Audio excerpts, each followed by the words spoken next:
All right, ladies and gentlemen, I hope you're all doing well, and welcome to the showdown between the Vampire Coast and Kislev. It's going to be myself with Celestra facing off against Subutai, who's going to be using a Hag Witch as his lord. CA didn't give us a regular Hag Witch lord, so he's going to be improvising here today, unsummoning a very cheap Ice Witch character, which I think costs like a couple hundred, and using the Hag Witch as his primary lord to avoid the lord penalty, which of course isn't terrible, right? You got Flock of Doom here, she has a nice summon, and is a relatively decent combat character as well. Now, I've been on a bit of a coast kick, and I have to say I've been having a lot of fun. You know, OG Gunline Coast has always been one of my favorite ways to play them, and they did get some buffs this patch. So the handguns as well, I think the basic gunnery mobs, just all gunnery mob variants got a damage increase.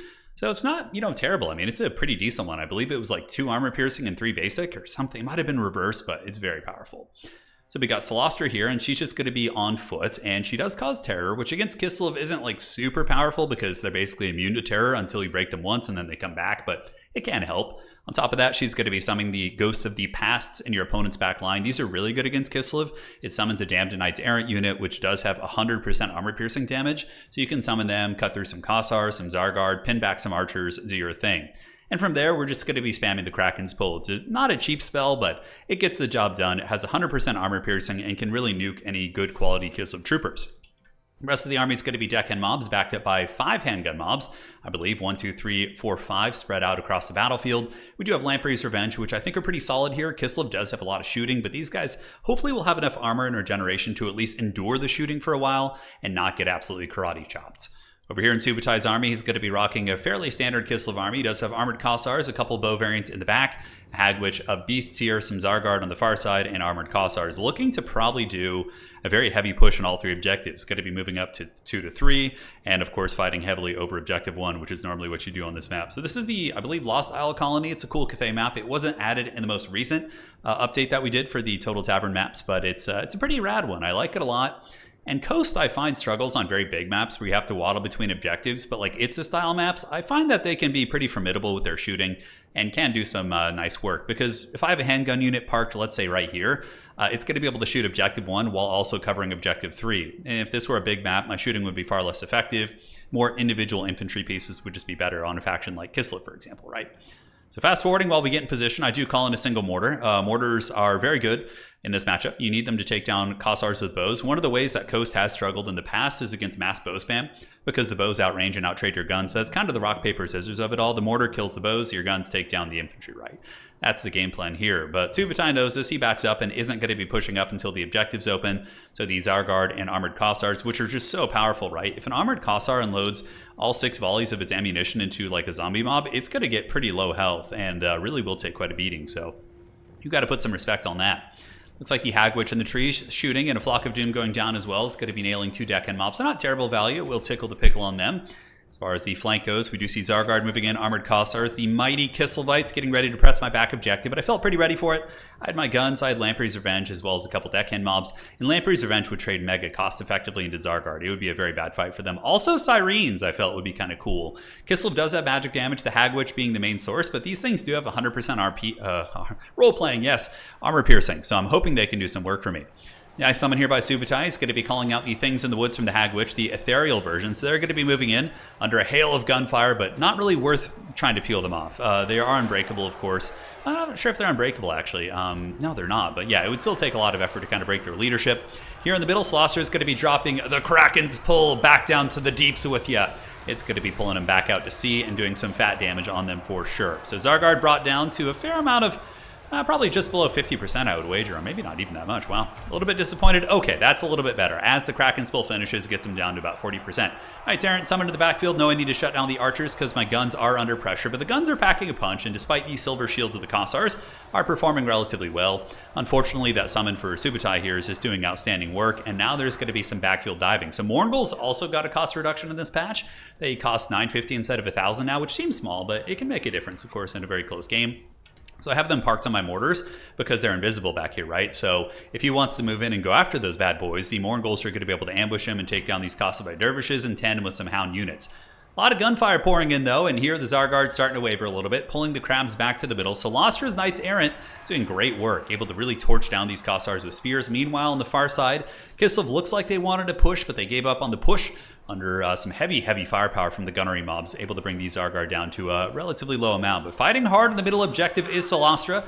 The Banshees have arrived. Well, not Banshees. Oh, they're called Banshees, right? Yeah, Sirens. Close enough. Basically the same thing. They're going to be fighting with their ghostly mother right here. Solastra leading the pack. A lot of armor piercing. And now we start to get a little bit of cap weight on the objective, which felt good. More things in the woods being called in, and now the most dreaded unit on the entire Kislev roster, I think the best unit, which is going to be the Wolfhearts. So Wolfhearts are very scary. 100% armor piercing, they have 3 nets, and even if they have 2 models left and they're still fighting, they can drop their nets down, right? So any of my big things like Lamprey's Revenge really could get karate chopped here. Another Kraken's Pull going down. I did miss a big opportunity. The Kossars here stacked up on top of this. It would have been a huge like 700-800 value Kraken's Pull, but at the end of the day, it's not the worst thing in the world. Mortar is able to finish off these Kossars with spears, and now we got the Mourngulls on their way back in. So we did fend off the Dervish charge here, so the Dervishes did try and get into the cookie jar, but the Scurvy Dogs able to chase them down, and if the Dervishes don't get their charge against Scurvy Dogs, they can actually take some big L's for sure, and considering they're running and losing models in the process, those Scurvy Dogs will probably end up winning that fight. Big gunpowder going in, a bit of a gunpowder fight, which is very fun to see. Kossars unleashing their pistol fire, but now Vampire Coast is going to be able to potentially wrestle this objective back as the war rages on here on the Eastern Isle colony. On the other side, no push from Kislev. I do have a bit of an opportunity here. I saw him leaving the objective, so I was kind of thinking maybe sneak some zombies up there and try and ninja that one. But again, Kislev is very fast and can respond quickly. But Mourngulls, Banshees, as well as the Lamprey's Revenge, trying their hardest. But this is a cool tactic by Subutai here. He uses the Dark Tainted Blood from the ROR Beowulfs, or the ROR things in the woods, to remove the healing from my Lampreys. So they just straight up weren't healing for that entire fight. And I was actually wondering how they were dying. I was like, man, they're usually more resilient. They heal through a lot of this, but they probably weren't healing for quite some time, considering the Kislev tech of the Mordheim Beowulfs, which is really cool. So Winged Lancers arriving, a bit of a desperation play to get onto the point, throwing them straight into the blob. I do have halberds as well as zombies there, so they probably won't do too much damage. And now I saw the action ambushers basically tearing apart all my big boys, which did not feel good at all. And Banshees for Sirens aren't what they used to be. He does also have the Hagwitch. He's able to get the Hagwitch on top of them with their magic damage chariot for magic shooting attacks, as well as the magic Flock of Doom. So those Sirens don't last as long as I would have liked. But even still, maybe they got some applications. We got to give them a little bit more love. So seeing an opportunity on the back objective, I move up my deckhand mobs. I also creep some Mourngulls around the side. And we're going to be hustling over towards that back objective to try and steal that from Kislev. While we are up a little bit in value, he's not using a Patriarch, not using any sort of chariots with healing. Granted, they would be pretty terrible against me. If he had come in with chariots or anything big, the zombie pirate gunnery mobs with handguns would have probably torn them to shreds. It would have been pretty bad. I do also, I believe, have a cannon in reserve as well. So again, chariots against cannons is usually not something you want. But Kislev is able to jack the middle objective, doing a great job. Nice Flock of Doom going down from my opponent on the gunnery mobs back here. Meanwhile, Scurvy Dogs screening out the Wolfhearts, and we have been able to hold them to a respectable amount of value, only 300. So it's not like we've been devastated too bad. Here, Solastra dropping another huge Kraken's Pull, just methodically kind of working through those elite infantry. But you notice how the entire Kislev army here is a little bit tattered on the point? That's because of the withering handgun fire. Over the course of this entire game, these bad boys have just been shooting and wearing down the Kislevites, helping to break their leadership, and it's been pretty good. Now, Pack Trap popped on the Mourngulls here, felt pretty bad. Halberd's up at the point, and I know I really need to flip this one. So Halberd's going to be battling against the Winged Lancers while I maneuver the Hounds back and under. Now we're going to be trying to find a way to shut down those Wolfhearts, because I know he has 2 more nets in the back pocket, and if he's able to continue netting me, I most likely will be losing some big trades here. But Old Coast is going for it in the middle. The handgun fire really wearing those bad boys down. We got 3 layers of handguns unleashing the powder. Zombie mobs on the way up. As far as resources go, we're both pretty much spending them as we get it. Neither of us really saving for big treats. And this objective here, unfortunately, probably is going to be held by Kislev. And this is what I'm talking about. Kislev is such a good rapid response faction. He's able to get the Winged Lancers in. And Mourngulls are not really good at receiving charges. They have pretty low MD. And their regeneration helps a little bit, but their armor also isn't great. So I do start to fold up here with their 30 armor and 26 melee defense. But the back point's hanging in there. We got Bellbats looking for some of these ambushers, and I finally do get some doggos around. I snuck them in. I had to sacrifice 1 doggo up on the top to distract the Winged Lancers, but thankfully the Scurvy Dogs do get on top of the Wolfhearts, and we are able to drag them to the point of potentially breaking. But yeah, man, they are an absolute menace. It's a very close game here. Values within about 1,000 of one another. This one could certainly go either way, ladies and gentlemen. Here are the Fellbats clawing away at the Kossovite Dervishes, while the Halberds continue bumping and grinding here. Zombie Pirate Deckhand mobs. Halberds do have some armor piercing value. Granted, their 14 melee attack isn't helping. And here, the Hagwitch moves into my handgun box. I pop guard mode, and now Solastra is going to be going in for the kill. She's got her mirror, and hopefully that will do the trick. And the Hagwitch does fall to the gaze of Solastra Deerfang. So there she goes. The Hagwitch is down. No more magic for my opponent. Granted, he has pretty much used all of his magic this game, so it's not going to be too big of a deal. But Solastra on the point. She's gotten about 2,000 value so far, and I think with the kit that I brought her with, she costs about 1,600. 1700 give or take, so she has performed well. Handgun mobs with some nice crossfire, wearing down the armored Kossar, shooting them in the side and the back. If you get them in the back, their shields will not help them. Unfortunately, my mortars are going to be on the run, but we do have some deckhand mobs who should be arriving and should be able to take down these Kossars in their current tattered state.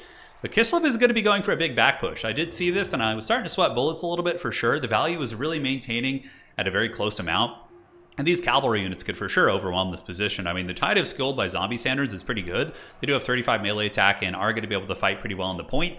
But I need to be able to defend objective 3, man. Very, very dicey because currently I'm down on points and he's got that double cap on me and the clock is ticking. And man, oh man, that is stressful. Animated Hulks coming up though. Hulks are great. Hulk Smash for 500 gold. They're an awesome unit. Their leadership's obviously quite terrible, but if you get them grinding in sustained combat against Kislev cavalry, they'll get the job done. They'll certainly make you proud. Nice dive here by Subutai, able to get the Winged Lancers into the zombies, and the zombies probably going to get run through as the other zombie unit's going to get dove now by the mighty Chad cavalry of Kislev. And yes, both my handgun units are going to be offline. Sucks pretty bad. You know, I got about 1,000 gold worth of units tied down by his cheaper cab unit. So we do detach some animated Hulks to come over and help. Scurvy Dogs is a peeling unit, and they can peel. Scurvy Dogs have okay DPS and enough numbers. I mean, 27 melee attack, and the fact that they're tied down by these zombies too, I might be able to get it done. We'll have to see. Over on the objective, Slaughter and company, I think they're going to be able to wrestle this one from the Kislevites. We do have some Kossars and the points, but Slaughter's damage output isn't negligible. She does also have a debuff on contact, which is -8 melee attack, so you know, she's not bad here, but we get a couple zombies just throwing HP up in the point, hoping not to crumble down in a very swift manner. Doggo's cleaning out the Winged Lancers, getting their leadership to crumble, and thankfully for me, the Animated Hulks are taking these guys to the club. They got those big beat sticks, and honestly, Animated Hulks, if they're not being shot, can handle Kossars. They can handle any of the Kislev cavalry units, but you know, not being shot when you're playing Kislev is easier said than done. Pretty much everything has some sort of a weapon or a pistol. A weapon, but a ranged weapon is what I mean. Nice firepower from the Kossars, and here the Felbat's going to be screaming through the skies and landing on those Kossars, causing some disruption. We do see Zargard being called in, as well as armored Kossars, and for myself, it is going to be more zombies to try and saturate these points. And I knew that I would start to kind of pull ahead once I could get these handguns freed up, because once those bad boys get back in position, the game is close enough that I can simply win on 2 points. And looking at the Kislevite army, they do have reinforcements coming in, but it's just like objective holding. There's not a ton of like hammering power. I mean, Zargard, of course, could grind over time, but Celestra is going to be able to wear them down with her AP values and with some handgun shooting at them as well. It's going to be very tricky. So Felbat's doing the work of the gods. Felbats are an incredibly good unit. They have very high melee defense, so it's pretty difficult to peel them off compared to like a Hound unit, which has melee defense in the 20s or even less, 15 here. So getting a Felbat off certainly isn't fun. Granted, shooting them off is a pretty effective means, but even still, we are able to break those guys. The back objective looking pretty secure for us. The Animated Hulks is getting it done for the coast. And here's Slaughter and company pushing back the Kossars, while the things in the woods are being called in to battle out the zombie pirate deckhand mobs here.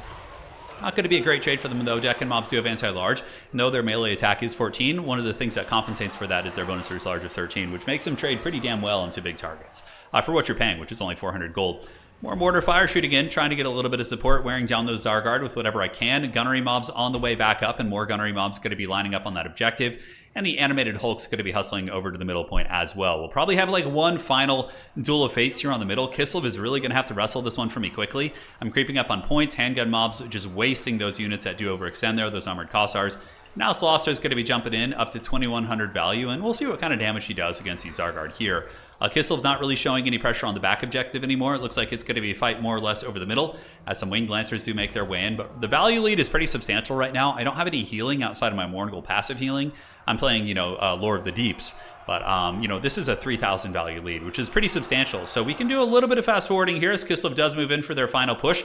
Zargard are charmed, but Animated Hulks and company should just be able to target them down. The gun line still blasting away, shooting into the Winged Lancers, doing very, very solid progressive damage. And man, oh man, it feels good to play Coast again. I gave up on them for a long time. I remember playing them in a couple tournaments, and I was watching players like Kark and these guys who really like to play Coast as a melee faction, and then I would try and do that, and it's not really my playstyle, and I was losing and getting, salty about it. I was like, oh man, I just can't figure out Coast. But yeah, I feel like the gun line on the right map can do some work. And of course it has its weaknesses. If he had come in, I think the big thing this game was Lord Magic. I think the Flock of Doom was okay, but I think Ice Witch spamming Icebane's Kiss to kill my gunnery mobs, maybe some more bow spam to take down my guns and zombies could have been effective for sure. But from here, we do see some back pressure. They're going to be trying to maneuver over there, but the Halberds and company able to deal with it with some doggos moving in. But for the most part, the Scurvy Dogs should be able to tear apart these Mordheim Beowulfs, and the Sirens will make it over to shut down those bad boys and really not going to be anything Kislev can do at this point. So GG, well played, and that just goes to show, I mean, Kislev is widely considered by many to be one of the strongest factions in the game. You know, I think Kislev and Ogre Kingdoms are probably two of the strongest factions in the game. If they're played optimally and people really know what they're doing with them, like, they are just absolute tyrants to play against. But Coast, I think, can stand and bang with Kislev a little bit on the right map. You have some nice tools, right? Your armor-piercing guns, your cannons, your magic can be effective as well. I don't know how I felt about Solastra. I can't help but think that going for Count Noctilus would just be better, because he would, although that summon is pretty sweet, that Knights Errant summon, but Noctilus has Roth's Moondial, Pit of Shades, and could also have healed Lamprey's Revenge and kept them from dying, right? So I don't know how I felt about her, but the handgun's not bad. We do have 1,100, 1,000 value here, 1,700 on this one. The Lamprey's Revenge got absolutely wrecked by his shooting. I was really surprised about that, but Kislev hybrid shooting, even the non-AP ones, still have good AP values. For the rest of the army, Doggos are, of course, essential for sweeping. Mortar got 1,200. Yeah, we did have a cannon and some deck gunners in the back, but I figured they would be kind of hard to protect. But yeah, cool army from him. GG, well played. We'll see you guys on the other side, and that is going to be it for today.